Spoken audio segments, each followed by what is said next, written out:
Hello friends, आपका स्वागत है हमारे यूट्यूब चैनल में। यहाँ पर हम स्टार्टिंग आउट विद C++ के वीडियोस बना रहे हैं। फ़िलहाल हम चैप्टर 2 प्रॉब्लम 14 पर काम कर रहे हैं। बट स्टार्ट करने से पहले मैं आप सबसे कहना चाहूँगी, please subscribe my channel and hit the like button, because your subscribe is the only purpose of my motivation.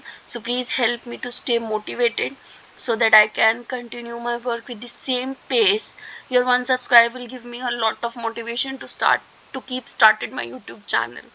Okay friends, so let's see our question. हमारा क्वेश्चन है, group of statements such as content of function is enclosed in. तो जो हमारी code statements होती हैं किसी भी function code के अंदर, वो किस चीज़ में इनक्लोज्ड होती हैं। पहला ऑप्शन है हमारा ब्रेसेस, तो ये करेक्ट ऑप्शन है। फ्रेंड्स, आपने देखा होगा जैसे कि मेन मेथड होता है, मेन मेथड के अंदर हमें curly braces start and and, इसके अंदर हम क्या करते हैं, बॉडी लिखते हैं और फंक्शन की। अभी फंक्शन कुछ भी हो सकता है, मेन फंक्शन हो सकता है, कोई और फंक्शन हो सकता है, या किसी भी तरीके का मेथड ऑफ फंक्शन जब हम लिखते हैं तो वो ब्रेसेस के अंदर ही लिया जाता है। तो braces is the correct option.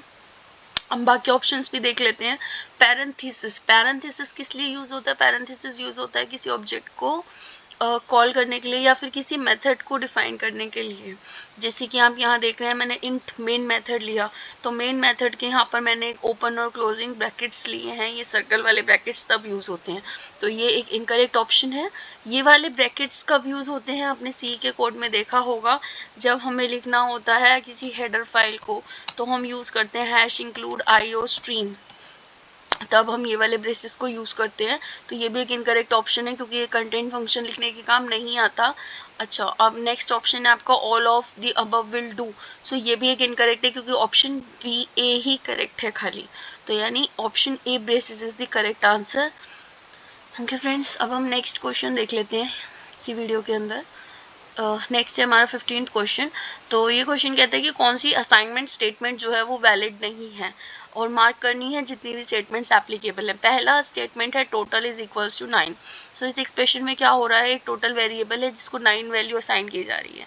अब हम सेकेंड ऑप्शन देख लेते हैं। सेकेंड ऑप्शन में क्या है, यहाँ पर लिखा 72 इज इक्वल टू अमाउंट। ये थोड़ी सी गड़बड़ है गाइस, आपको समझ आ रहा होगा।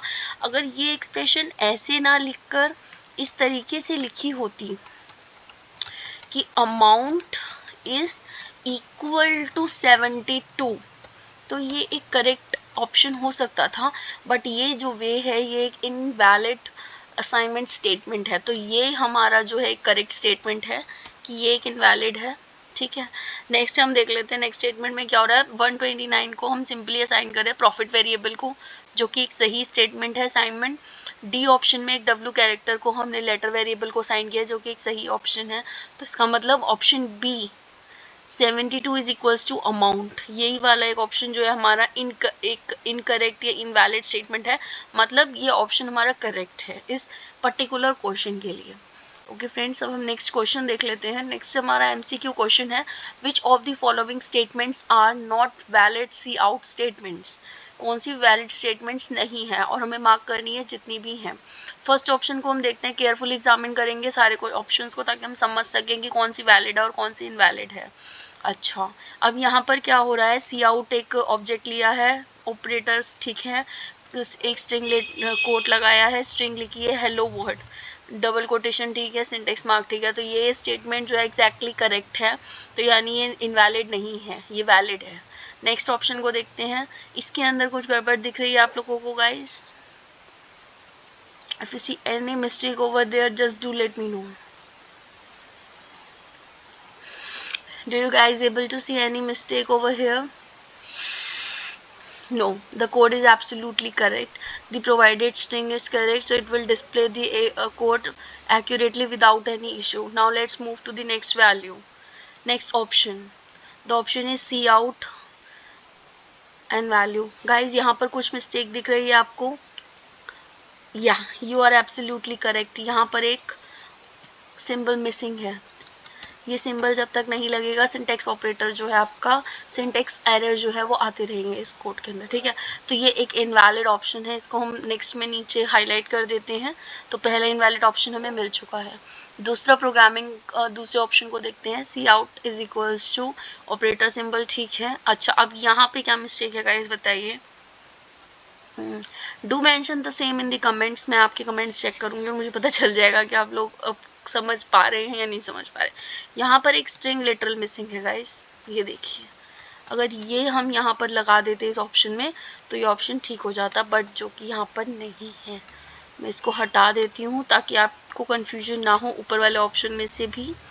तो हम इसको नीचे लिख लेते हैं हाईलाइट करके, ठीक है। मिस्टेक क्या है इसमें, डबल कोटेशन मिसिंग है। डबल कोटेशन कैसे ऐड होता है, इस तरीके से कि आपका यहाँ पर एक डबल कोट आ जाता और यहाँ पर एक डबल कोट आ जाता, तो ये कंपाइल हो जाता विदाउट एरर, ठीक है फ्रेंड्स। ये भी एक इसका एरर है। अच्छा, हम 17th क्वेश्चन भी देख लेते हैं। ये कह रहा है एज्यूम कीजिए कि एक 3 वेरिएबल्स दिए हुए हैं, 4 है sorry. w is equals to 5 है, x इज इक्वल्स टू 4 दिया हुआ है, y is equals to 8 given है, z is equals to 2 given है। इन सबको हम एक बार देख लेते हैं, ठीक है। अब हमें ये बताना है कि क्या वेरिएबल में क्या वैल्यू स्टोर होगी अगर हम ये स्टेटमेंट्स को 1 बाय 1 एग्जीक्यूट करते हैं, ठीक है। हम देखते हैं इसको गाइस, रिजल्ट वेरिएबल में क्या स्टोर होगा। तो यहाँ पर ऑपरेशन क्या लिया है, x प्लस वाई, एक्स की वैल्यू 4, y की वैल्यू 8। तो यहाँ लिख लेते हैं इसको सिंपली 4 प्लस 8। 4 प्लस 8 कितना होता है फ्रेंड्स, 12, ठीक है।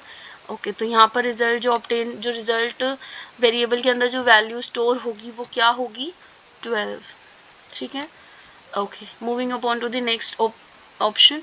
यहाँ पर है result is equals to z multiply by 2। z की वैल्यू क्या है, यस एब्सोल्युटली करेक्ट, 2 है z की वैल्यू। तो 2 मल्टीप्लाई बाय 2, 2 2 ज़ा 4, 2 times 2 is equals to 4। Okay, तो अब जो रिजल्ट में यहाँ वैल्यू स्टोर होगी इस स्टेटमेंट के प्रोसेसिंग के बाद वो 4 होगी। ऑप्शन सी देख लेते हैं। ऑप्शन सी में क्या है, रिजल्ट देखने हैं, रिजल्ट में क्या स्टोर होगा, y ओवर x। y की वैल्यू है 8, x की वैल्यू क्या है 4। तो जब 8 को 4 से डिवाइड करेंगे तो क्या मिलेगा, 2, ठीक है। तो 2 जो है वो रिजल्ट में स्टोर हो जाएगा। नेक्स्ट ऑप्शन चेक करते हैं, result is equals to y minus z. Y क्या है 8 माइनस जेड क्या है 2, ठीक है। ऊपर से आप चेक करते रहिएगा value, 8 minus 2 is equals to 6। तो यहाँ पर क्या वैल्यू जनरेट होगी, 8 माइनस 2 इज इक्वल्स टू 6, ठीक है। अब ये एक थोड़ा सा इंटरेस्टिंग ऑप्शन है, इसको हम अच्छे से डिटेल में देखेंगे, ठीक है फ्रेंड्स। पहले तो मुझे यही बताइए कमेंट सेक्शन में कि ऑपरेटर कौन सा है, कौन सा ऑपरेटर है ये, मॉड्यूलस। मॉड्यूलस क्या करता है, बिल्कुल सही, रिमाइंडर को कैलकुलेट करता है, ठीक है। तो w मॉडुलस 2, तो यहाँ पे w वेरिएबल की वैल्यू लेते हैं विच इज़ 5, मॉड ऑपरेटर लगा है 2। अब आप जब 5 को डिवाइड करेंगे 2 से तो रिमाइंडर क्या बचेगा, 1।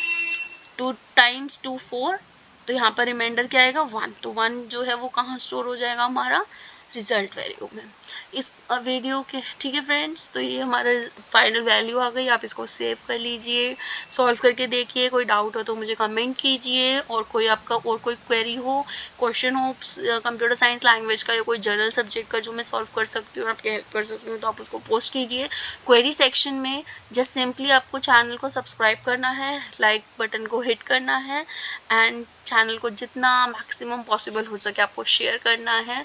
और हम मिलते हैं नेक्स्ट वीडियो में, टिल देन बाय बाय।